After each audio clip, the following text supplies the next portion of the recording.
Olá pessoas, eu sou Danizito e mano, os capítulos de Jujutsu Kaisen módulo estão cada vez melhores. E resumindo basicamente o que vai acontecer nesse capítulo 2, que eu já vou trazer a review, temos aqui revelado quem é o Sami, que o tanto foi falado no Jujutsu Kaisen na obra original, no caso, pelo próprio Kusakabe. E basicamente ele é um cara experiente nessa questão de energia amaldiçoada, feiticeiro Jujutsus, e é meio que um representante nessa área, digamos assim, do governo japonês. E bom, resumindo aqui o capítulo, eles vão se encontrar aqui com os Shimurianos, que são os alienígenas, e vamos ter aqui simplesmente o novo Ryomen Sukuna, que basicamente é o líder, ou seja, o rei ali daqueles Shimurianos, que possui um poder extraordinário comparável a Ryomen Sukuna, sim. Posteriormente temos aqui os irmãos Okotsu descobrindo que sim, existe alienígenas, mas também confirmando que a nave deles, com mais de 50 mil Shimurianos, está flutuando ali o país do Japão. Mas enfim, eu já vou explicar pra vocês tudo o que aconteceu nesse capítulo e trazer a review aqui pra vocês, mas antes, obviamente, eu vou pedir pra vocês deixarem um like, se inscrever no canal que não é inscrito e bora logo pro vídeo. Finalmente foi revelado quem é o Sami em Jujutsu Kaisen e basicamente é ele quem cuida de assuntos um pouco mais sobrenaturais. Resumindo tudo isso, basicamente ele tava falando com o seu assistente antes de se encontrarem com os alienígenas que acabaram de chegar na Terra. Ele se pergunta, tem certeza disso? Adiar a quarentena e a avaliação de risco do Ministério da Saúde? Não podemos garantir que não haja risco de infecção em feitos desconhecidos na gente. O Sami então responde, religião, idioma, história, cultura, tudo deles é desconhecido. Se tratarmos o outro lado como mero portador de doenças, naquele instante pode receber uma declaração de guerra deles. Bom, se for pra levar nesse sentido, até as normas de gênero deles são desconhecidas. Dois homens se cumprimentarem lado a lado pode gerar atrito. Você entende bem, a partir daqui só podemos contar com a sorte. Até porque estudei tanto justamente pra evitar que isso aconteça. E eles simplesmente chegam lá dizendo, muito prazer, sou Jaraboma, enviado diplomático de Shimuria. Este é Cross, meu assistente, que basicamente seria o irmão gêmeo lá do nosso amigo Maru. Ele já vai direto ao ponto falando, sentimos profunda gratidão pela calorosa recepção do povo da Terra, e então a Cross diz, todos os habitantes da Terra. O Sami se surpreende pensando, isso é japonês bem claro. Ora, não há de que, é uma honra recebê-los. Eles apertam as mãos e simplesmente fala que foi nomeado representante interno do Ministério das Relações Exteriores, chama-se o Sami. O outro então se apresenta falando que sou Mino, sou assistente dele basicamente, e continuou pensando, eles falam japonês, na América falavam inglês, se fosse inglês ao menos que tivesse relatado isso, correm para exigir tecnologia dos alienígenas, mas esse detalhe esconde, deve ser alguma provocação. Desde a resolução paranormal de Kyoto, o Japão tem sido não cooperativo em tudo, não dá pra contar com ajuda internacional. Se superarem a barreira da língua, a vantagem informacional fica todo do lado deles. E bom, eles começam a conversar, tecnicamente eles perguntam aqui, temos um pedido, podemos trazer o nosso representante para participar dessa reunião, no caso o rei deles. É quando eles se perguntam, claro, é alguma razão pra gente hesitar? Eles então respondem, é que no caso dele, estar desarmado não faz sentido, só podemos trazê-lo depois que vocês compreenderem que não há hostilidade. No momento que ele se aproxima, eles sentem toda aquela presença e cagam nas calças. O novo Ryomen Sukuna se apresenta, deixando todos os presentes cagando nas calças. Basicamente, depois dele chegar naquela sala e ter falado tudo o que ele quiser, Sami e seu assistente vão em uma salinha pra conversar e discutir o que seria melhor, qual decisões tomar. E basicamente ele fala, o Sami, eu ainda estou vivo, certo? Mas aquilo não dá. Ele fala que sim. Então esse é o nível de Ryomen Sukuna? O Sami responde, se ele levasse a sério, poderia derrubar este país inteiro facilmente. Agora ficou claro onde estamos. Obrigado por não nos invadir, é isso que devemos falar? Mesmo assim, não podemos aceitar todas essas exigências. Bom, o que eles disseram foram, deixem o enviado de Shimuria se passar por humano e acompanhar missões e treinamentos da escola de Jujutsu. Nesse nível chega a ser até fofo. E ao parar pra pensar e também lembrando aqui do momento em que ele apareceu, onde eles cagaram nas calças, ele então pensa e responde, nomeiam os irmãos Okotsu.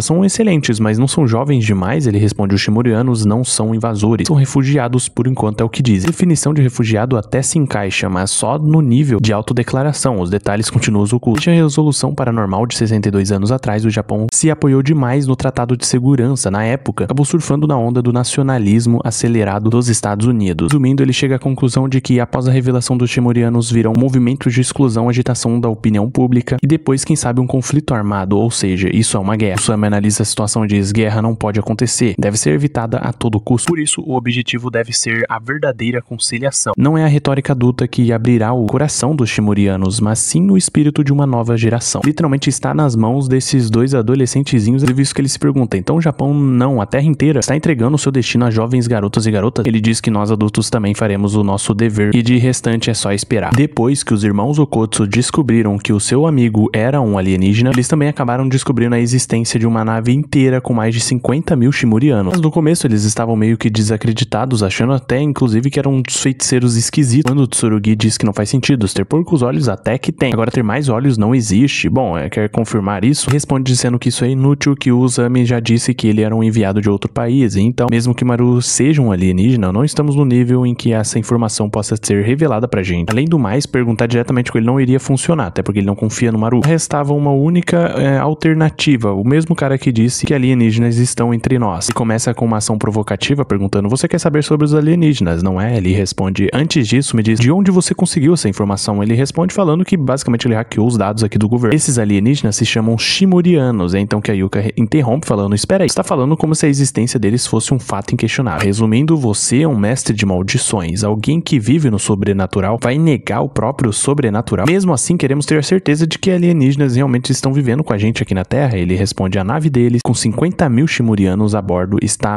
agora mesmo flutuando sobre esse país. Porém, uma nave desse tamanho, ficar flutuando sem ser descoberta não faz muito sentido. Ele responde que provavelmente deve estar utilizando algum véu ou qualquer barreira, ou talvez tecnologia que desconhecemos. Bom, resumindo, está lá de fato em algum lugar. Um dos dois, eles decidem escalar aqui um tal de planalto de Kurumayama, aonde tecnicamente daria pra eles ver e enxergar um pouco daquela nave. No caminho, eles acabam discutindo um pouquinho a respeito sobre o próprio anel, de como que era importante tanto o Yuta na vida da Yuka e a Maki na vida do Tsuguri. Simplesmente no topo da montanha eles conseguiram enxergar uma nave gigantesca flutuando. Com ela ali na sua frente, eles então se perguntam: então é verdade, os alienígenas vieram mesmo. Isso é do nível de uma ameaça especial como Ryumen Sukuna. Daí eles se perguntam: mas o Sukuna foi derrotado pelo vovô e pela vovó. Sabemos por que os alienígenas vieram à Terra, mas seja o qual for, cabe a nós, mestres de maldições, lidar com isso. Afinal, é o que o tratado determina. Só que agora nem o vovô e nem a vovó estão mais aqui. Do jeito que estamos, não vai dar certo. Isso que eles então pensam: eu quero me converter em alguém como, assim como também o Tsuguri pensa, eu quero ser como Kizenin, e ela diz Yutokotsu. Em uma cena absolute cinema, a destruição da Terra pelo novo Ryumen Sukuna é uma questão de tempo. Bom, resumindo, depois que os irmãos Okotsu descobriram a existência de uma nave que possui mais de 50 mil Shimurianos, o Maru, que é amigo dele, se encontrou com seu irmão gêmeo, que é o Cross, e resumidamente falando, ele foi um vacilão com ele. Diz: você já deve ter percebido que os terráqueos são iguais aos Shimurianos. Existem pessoas más e boas também. É quando o Cross responde: se não pudermos compartilhar esse julgamento do bem e do mal, nada faz sentido. Ele fala: claro que podemos. Então ele diz: não cabe a você decidir isso. A opinião está dividida entre os Shimurianos: conflito ou coexistência. Bom, é nesse momento que o Maru fica um pouco apreensivo, dizendo: conflito não pode acontecer de jeito nenhum. Então responde: se é isso que pensa, então conviva com os feiticeiros Jujutsu da Terra e continue acumulando provas. Esse é seu papel agora como guerreiro. Então, tecnicamente, Maru tá como um espião para descobrir todas as formas em que os Jujutsus lutam e eles conseguirem derrotar, se caso possível, né, precisar aqui ter um conflito, né, uma possível guerra. Bom, no final do capítulo, o próprio Cross acaba se encontrando com o Tsuguri, o mesmo que confunde ele com o Maru, que inclusive diz: se ficar aqui, vão pensar que você vai se jogar e chamar a polícia. Além disso, que é uma invasão de propriedade. No seu planeta não existe esse tipo de coisa? Ele diz: então, cala a boca, não fale comigo. Ele se assusta um pouco, mas o cara simplesmente desaparece da sua frente e ele pensa: bom, mas que sujeito é esse aqui? Analisando assim o capítulo 2 de Jujutsu Kaisen Modo. Na minha opinião, isso aqui tá ficando verdadeiramente muito bom, de uma forma assim sensacional, mas inclusive comentem aí o que vocês estão achando. Inclusive, se vocês querem que eu continue trazendo aqui as reviews dos novos capítulos, deixa o like, se inscreve e até a próxima.